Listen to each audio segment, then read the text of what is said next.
विश्व ऑटिज्म जागरूकता दिवस प्रत्येक वर्ष 2 अप्रैल को अंतर्राष्ट्रीय स्तर पर मान्यता प्राप्त दिन है, जो संयुक्त राष्ट्र के सदस्य देशों को ऑटिज्म स्पेक्ट्रम विकार वाले रोगों के बारे में जागरूकता बढ़ाने के उपाय करने के लिए प्रोत्साहित करता है, जिसमें ऑटिज्म और एस्पर्गर सिंड्रोम भी शामिल है।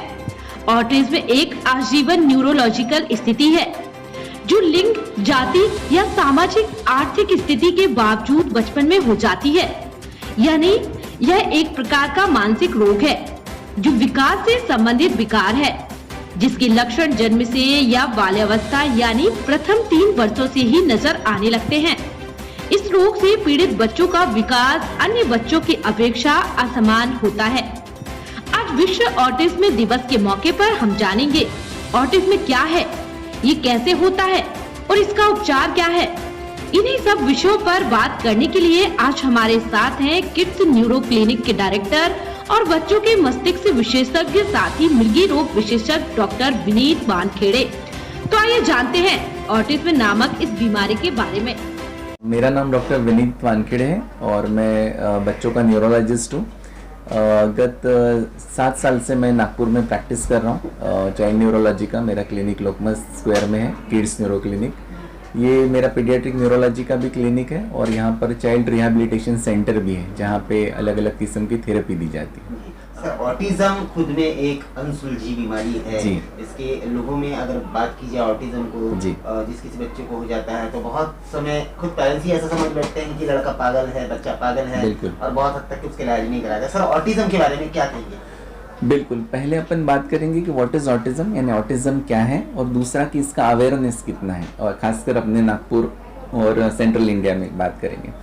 तो ऑटिज्म का अगर मैं हिंदी में या मराठी में मतलब निकालूँ तो उसको बोलते हैं स्वमग्नता, यानी खुद में ही मगन रहना, कि मैं कंसर्न्ड हूँ कि मेरे बाजू में कौन बैठा है, क्या कर रहा है, क्यों कर रहा है। तो ये कंसर्न ही, सोशल सराउंडिंग का अगर कंसर्न ही जिस बच्चे के डेवलपमेंट के प्रोसेस में नहीं होता, उसको ऑटिज्म बोलते हैं।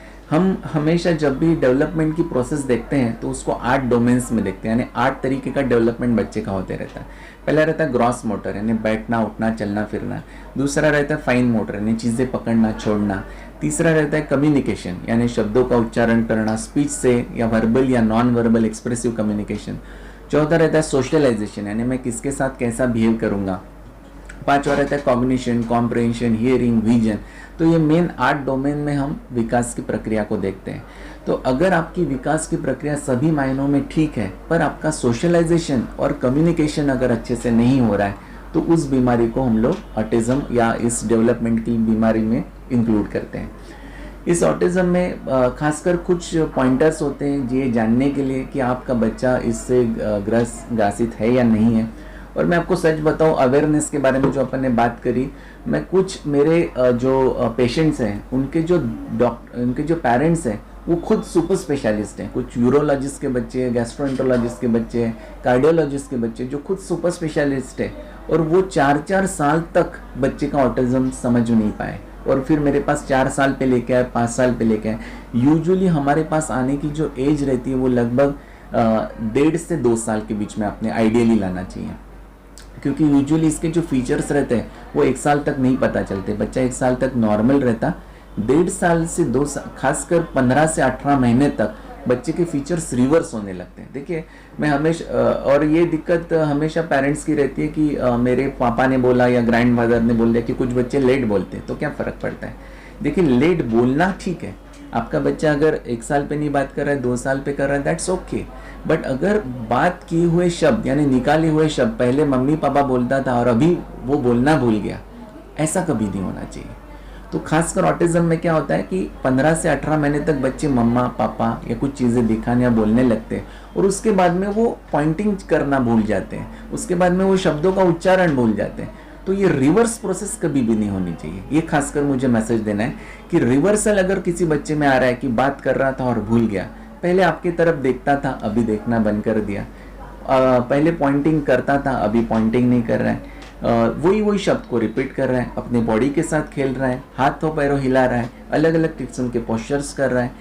टॉयज़ के साथ अगर उसको आप खेलने दे रहे हो तो बहुत सारी चीज़ खेल दे रहा है। नेचर में, लोगों में, किसी में मिक्स नहीं होता है। तो ये आपके पहले साइंस है कि आपका बच्चा शायद ऑटिज्म की बीमारी से ग्रसित है, तो तभी आपने डॉक्टर्स की तुरंत सलाह लेनी चाहिए। अगर हम देखा जाए तो ऑटिज्म जो है ये अभी आपने बताया डॉक्टर की सलाह लेनी चाहिए और क्या क्या इसके सिम्टम्स हैं, लेकिन ऑटिज्म किसी भी तरह का हो ठीक पूरी तरह ठीक होता है क्या क्या कहेंगे? देखिए क्या है कि ऑटिज्म को हम लोग सिर्फ ऑटिज्म नहीं बोलते, हमारी भाषा में इसको ASD बोलते हैं, यानी ऑटिज्म स्पेक्ट्रम डिसऑर्डर। स्पेक्ट्रम यानी क्या, जैसे आपका रेनबो है, इसमें स्पेक्ट्रम है अलग अलग कलर्स के।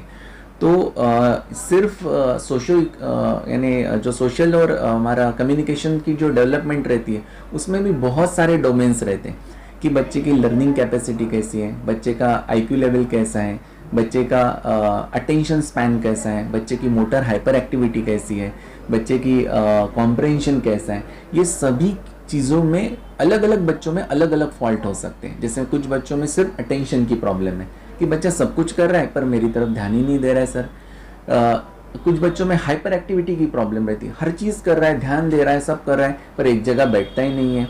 तो अलग अलग किस्म की प्रॉब्लम होती है। कुछ बच्चों में सिर्फ स्पीच की प्रॉब्लम, सब चीज़ ठीक है पर सर सब समझता है, सब बात करे, सब ये करता है पर बात ही नहीं करता है। तो इसीलिए हम इस बीमारी को स्पेक्ट्रम में बोलते हैं कि कौन सा स्पेक्ट्रम है आपका, इन अटेंशन टाइप का है, हाइपर एक्टिविटी टाइप है, सेंसरी प्रॉब्लम ज़्यादा है। तो इसमें बहुत सारा सूक्ष्म वर्गीकरण है जो हमारे लेवल पे हम लोग करते हैं। ये हम लोग आपको पूरा डिटेल में नहीं समझा सकते ये सब चीज़ें कुछ मिनटों में, पर इसमें बहुत सारी चीज़ें स्पेक्ट्रम रहता है। तो आपने जो कहा बात कि ये ठीक हो सकता है कि नहीं हो सकता, ये इसका इलाज कितनी देर तक चलता है, तो इसका मेन आंसर ये जो है कि पहले हम लोग इसको प्रॉपर डायग्नोसिस करें कि कौन से लेवल का आपको ऑटिज्म है। दूसरा है कि इसको ग्रेड करें कि आपको माइल्ड किस्म का है, आपको मॉडरेट किस्म का है कि आपको सीवियर किस्म का है।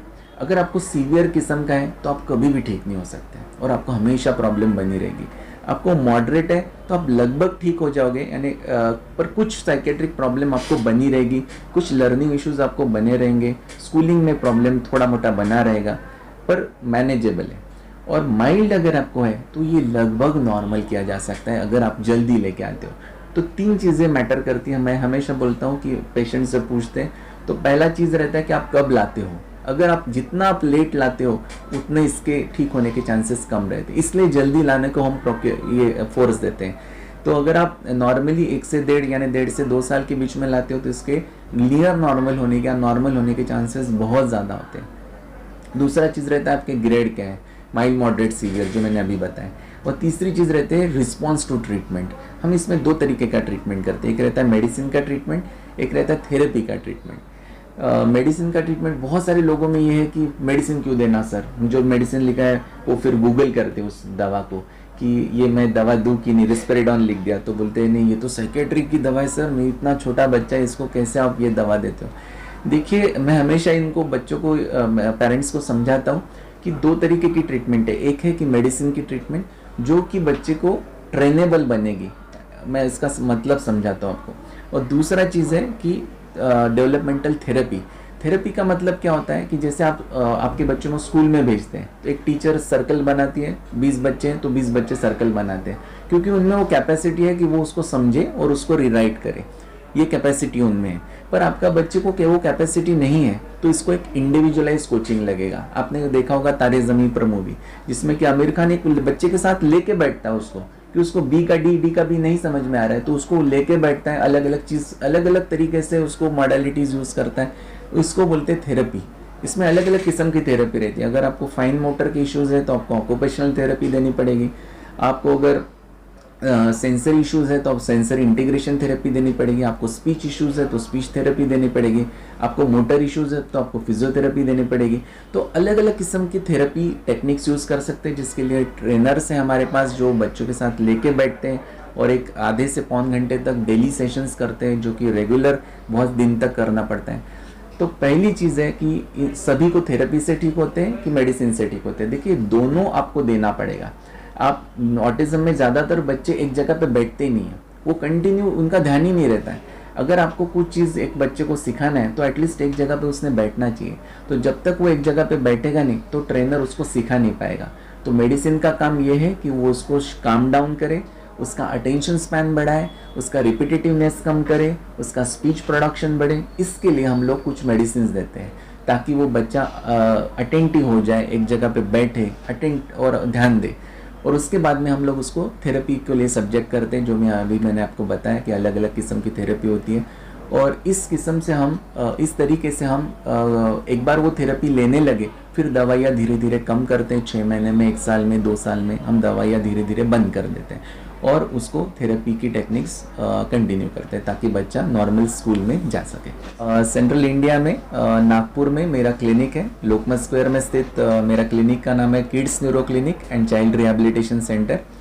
आज जो अवसर है कि वर्ल्ड ऑटिज़म डे आज मनाया जाता है, इसका उद्देश्य यही है कि ज़्यादा से ज़्यादा पॉपुलेशन को, लोगों को ये परिचित किया जाए कि ऑटिज़म क्या है, ऑटिज़म कैसे आइडेंटिफाई किया जाता है, उसमें रेफरल किसको आपको कंसल्ट करना है और किस तरीके का ट्रीटमेंट आपको दिया जाता है और बच्चा जल्द से जल्द ठीक होने के लिए क्या क्या प्रयास किए जा सकते हैं, इस बारे में अवगत करने के लिए वर्ल्ड ऑटिज़म डे मनाया जाता है।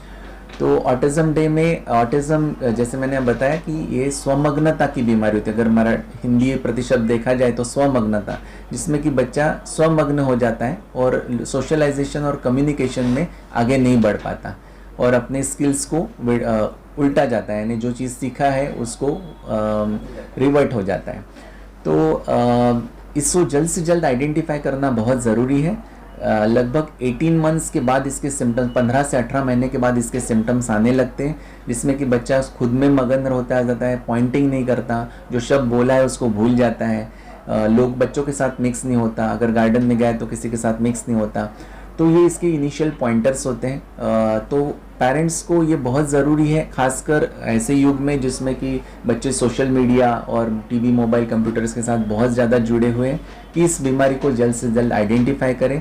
और अगर आपको इस पॉइंट में से कुछ भी आपको लगता है कि नहीं, बच्चे में कुछ तो भी लेट हो रहा है या स्पीच डिले, बात करना लेट हो रहा है, तो आप तुरंत कंसल्ट कर सकते हैं अपने पीडियाट्रिक न्यूरोलॉजिस्ट के साथ, पीडियाट्रिशियंस, या अगर अच्छा है तो आप डायरेक्ट पीडियाट्रिक न्यूरोलॉजिस्ट से कंसल्ट कर सकते हैं। उसके लिए आप इस क्लिनिक का एड्रेस नीचे नोट डाउन किया है। Thank you. आपको हम और भी ऐसी ही जानकारियों से अवगत कराते रहेंगे। इसके लिए आप हमारे चैनल जी टाइम न्यूज को सब्सक्राइब और लाइक जरूर करें। साथ ही आपको लगता है कि यह खबर, ये जानकारी और भी लोगों तक पहुंचना चाहिए, तो कृपया इस खबर को आगे शेयर जरूर करें।